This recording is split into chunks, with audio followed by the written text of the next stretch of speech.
Buenos días, mi nombre es Didier Muñoz, soy estudiante de la Universidad Nacional Abierta y a Distancia en el programa de Agronomía.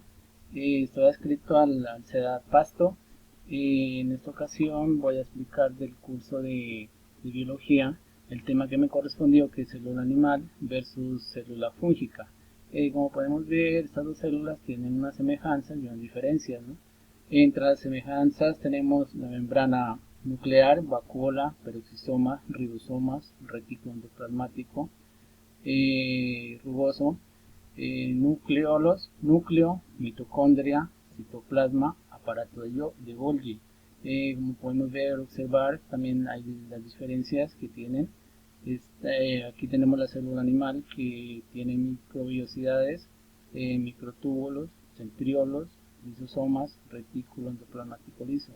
En la célula fúngica tiene vesículas, tiene su brote, eh, tiene pulpa, tiene Bootstrap.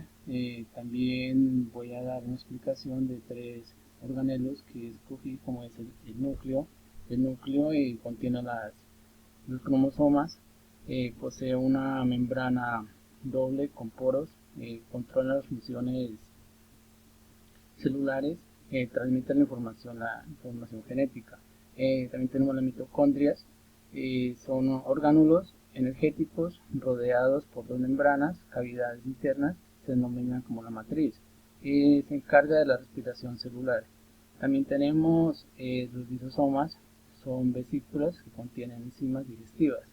Estas se encargan de digerir sustancias alimenticias y órganos celulares dañados. Esta es la explicación correspondiente al tema que me tocó. Muchas gracias.